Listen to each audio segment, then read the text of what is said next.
I pozdrav svima, ja sam moj novi klip. Danas ćemo da pričamo o tome, znači dosta vas, koliko čujem, zapitalo se kako da skinete, znači, besplatno igrice na vašem telefonu. Naprimjer, ako imate tipa Play prodavnice da se plaća neka igrica i vi baš ste su želeli tu igricu, primjer neki Minecraft Nitro Speed, znači možete to vrlo lagano da skinete besplatno. Evo ovako, kako? Dobro, svi se pitate kako. Evo ovako, ja sam tu da vam pokažem. Za ovo vam je potrebna jedna aplikacija Aptoide. Ali kako da skinete, prvo odite na vaš Google i drugi browser. Sad ću da vam pokažem šta da kucati. Mnogo ovako ukucate. Da, promenit sam ime kanala. Samo ukucate lagano Aptoide i čekajte to. I znači ovo lagano pisao install Android F. Evo ga tu. I uđete prvo i imate, odmah vam piše install now. Evo ga, samo tu kliknete, automatski vam se install. Evo ako kad ste instalirali, vam pokažem neki primjer. Pokažem Minecraft, evo sad ću vam pokažem.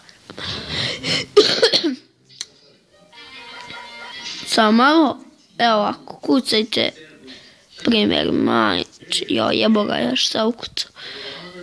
Evo tipa Minecraft i evo ga, Pocket Edition, on se plaća na oko 700 dinara, da, tako nešto 700 dinara, a ja mislim da se to ne isplati da daje 700 dinara za jednu igricu, zato da ja ću da vam pokažem kako da skinete free.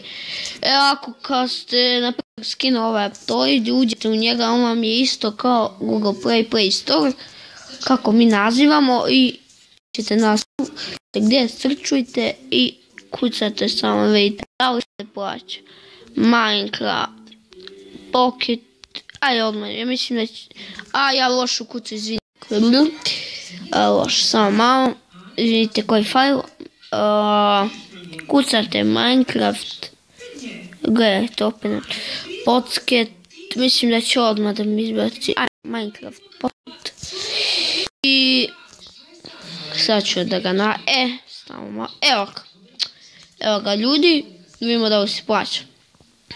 Vidite, možete igrati besplatno i to još 20 na Aptoidu, još 20 megabajta zauzima, što je vrlo malo. Morate na slabim telefonima da igrate i uživate. Evo vidite sad tu koliko zvezdica, vidimo 4,6 ocena ekstra. I ja mislim da ova aplikacija zaslužuje možda i 5. Eto. Ne aplikacija, ne igrica, nego aplikacija, mislim da zaslužuje 5 zvezdice, zato što imate sve. Ljudi, ako sam vam pomogao, ostavite like, share, subscribe, što mi vrlo mnogo značilo. I to je to ljudi, vidimo se, veliki pozdrav od mene i čao.